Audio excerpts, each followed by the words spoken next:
Iran के साथ America Israel की जंग में मिडल ईस्ट के कई देश चल रहे हैं। ईरान ने साफ कह दिया है कि जो भी अमेरिका के हमलों का सपोर्ट करेगा उसे बख्शा नहीं जाएगा। हाल ही में जब ईरानी युद्धपोत आइरिस डेना पर अटैक हुआ तो ऐसी खबरें फैलने लगी कि ऑस्ट्रेलिया सीक्रेट तरीके से अमेरिका की मदद कर रहा है। जिस अमेरिकी पनडुब्बी ने ईरान के युद्धपोत पर अटैक किया उसमें ऑस्ट्रेलियाई सैनिक भी मौजूद थे। इस पूरे मामले पर अब ऑस्ट्रेलिया के प्रधानमंत्री एंथनी एल्बनीज की सफाई आई है। उनका दावा है कि अटैक के वक्त उनके सैनिक सुला दिए गए थे। हिंद महासागर पिछले बुधवार को ईरानी युद्धपोत आइरिस डेना पर अमेरिकी पनडुब्बी यूएसएस शेरोलेट ने हमला किया था। इस अटैक के बाद खुलासा हुआ कि ईरानी युद्धपोत पर अटैक के मिशन को अंजाम देने वाली अमेरिकी पनडुब्बी पर ऑस्ट्रेलियाई नौसैनिक भी सवार थे। देखिए, इसके बाद खबरें फैलने लगी कि अमेरिका के साथ अपने सैनिक खड़े करके ऑस्ट्रेलिया यूएस इजरायल का सपोर्ट कर रहा है। इस पर ऑस्ट्रेलिया के प्रधानमंत्री एंथनी एल्बनीज ने सफाई दी है। उन्होंने पुष्टि कर दी है कि अमेरिकी सबमरीन पर उनके 3 सैनिक सवार थे, लेकिन उन्होंने ईरानी वॉरशिप पर अटैक में किसी तरह से हिस्सा नहीं लिया है। उनका यह भी कहना है कि सैनिकों को हमले से ठीक पहले सोने के लिए भेज दिया गया था। अब बताया जा रहा है कि जैसे ही टॉर्पीडो दागने का वक्त आया, ऑस्ट्रेलियाई सैनिकों को उनके कमरे में जाने का आदेश दे दिया गया था और चुपके से किए गए इस हमले में ईरान के युद्धपोत पर सवार कम से कम 87 लोग मारे गए थे।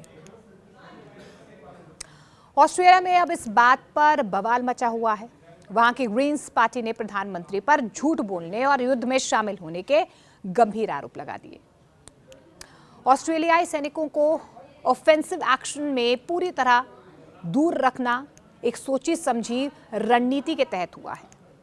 देखिए, किसी भी देश का कानून अपने सैनिकों को तब तक किसी हमले में शामिल होने की इजाजत नहीं देता है जब तक आधिकारिक तौर पर सरकार युद्ध का हिस्सा बनने का ऐलान ना करे। ऑस्ट्रेलिया ईरान के खिलाफ सीधे तौर पर जंग का ऐलान नहीं करना चाहता है और ये वजह है कि अमेरिका ने टॉर्पीडो खुद दागे ताकि सारा क्रेडिट और जिम्मेदारी उनकी हो और ऑस्ट्रेलिया जैसे साथ देने वाले देश पर कोई आंच ना आए। अब वेस्ट एशिया में जारी तनाव के बीच एक और बड़ा घटनाक्रम सामने आया है, जिसे अंतर्राष्ट्रीय राजनीति को और जटिल इसने बना दिया है। रिपोर्ट्स के मुताबिक अमेरिकी परमाणु पनडुब्बी यूएसएस शेरोलेट SSN 766 ने ईरान के युद्धपोत आइरिस डेना को टॉर्पीडो हमले में निशाना बनाया, जिसके बाद जहाज डूब गया और उस पर मौजूद कई नौसैनिकों की मौत की खबर सामने आई। इस घटना के बाद न सिर्फ अमेरिका ईरान तनाव और ज्यादा बढ़ गया है, बल्कि ऑस्ट्रेलिया भी विवाद में आ गया है, पिक्चर में आ गया। अभी आइरिस डेना क्या है? आइरिस डेना ईरान की नौसेना का एक आधुनिक युद्धपोत डिस्ट्रॉयर फ्रिगेट क्लास माना जाता है।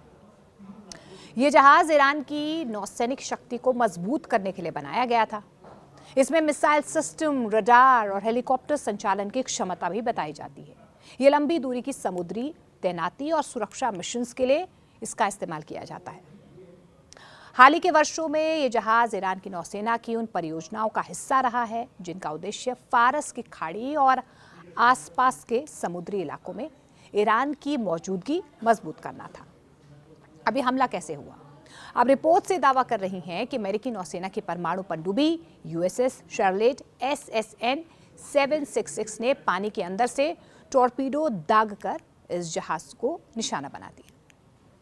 टॉर्पीडो लगने के बाद जहाज को भारी नुकसान हुआ और वो समुद्र में डूब गया। इस हमले में जहाज पर सवार कई नौसैनिकों की मौत की खबर भी सामने आ रही है। ऑस्ट्रेलिया अब विवाद में कैसे आ गया? देखिए, हमले के बाद ये दावा सामने आया कि जिस पनडुब्बी से हमला हुआ उस पर ऑस्ट्रेलिया के कुछ सैनिक भी मौजूद थे। इससे सवाल उठने लगे कि क्या ऑस्ट्रेलिया भी संघर्ष में शामिल है। हालांकि ऑस्ट्रेलिया के प्रधानमंत्री एंथनी एल्बनीज ने इस पर सफाई देते हुए कहा कि ऑस्ट्रेलिया का इस हमले में कोई भी प्रत्यक्ष संबंध नहीं, यानी कि डायरेक्ट कोई लिंक नहीं है। उनका ये भी कहना है कि उस समय ऑस्ट्रेलियाई सैनिक प्रशिक्षण के लिए मौजूद थे, ट्रेनिंग के लिए मौजूद थे और हमले से पहले उन्हें उनके कैबिन में भेज दिया गया था। अब इस घटना का क्या बड़ा असर हो रहा है? देखिए, ये घटना कई कारणों से अहम मानी जा रही है। इससे ईरान और यूनाइटेड स्टेट्स के बीच सैन्य तनाव और बढ़ सकता है। समुद्री क्षेत्र में युद्ध का खतरा बढ़ सकता है, खासतौर पर फारस की खाड़ी के आसपास। अगर अमेरिका के साथ उसके सहयोगी देशों की भूमिका सामने आती है तो ये संघर्ष और बड़ा अंतर्राष्ट्रीय मुद्दा बन सकता है। अब आगे क्या देखना होगा? अब दुनिया की नज़र 3 बातों पर टिकी हुई है। क्या ईरान इस हमले का जवाब देता है? हालांकि देखिए, डोनाल्ड ट्रंप की तरफ से कह दिया गया है कि ईरान, इजराइल, अमेरिका के बीच जो टेंशन्स हैं, जो युद्ध चल रहा है, वो जल्द खत्म होने वाला है। लेकिन इन सब के बीच क्या अमेरिका और उसके सहयोगियों की भूमिका को लेकर और खुलासे होते हैं? क्या ये घटना समुद्री युद्ध को और ज़्यादा यहाँ पर तेज कर सकती है? देखिए, आइरिस डेना पर हुआ ये हमला सिर्फ एक सैन्य घटना नहीं है, बल्कि ये उस बड़े भू राजनीतिक संघर्ष का हिस्सा बन गया है जिसका असर पूरे वेस्ट एशिया और वैश्विक राजनीति पर पड़ सकता है।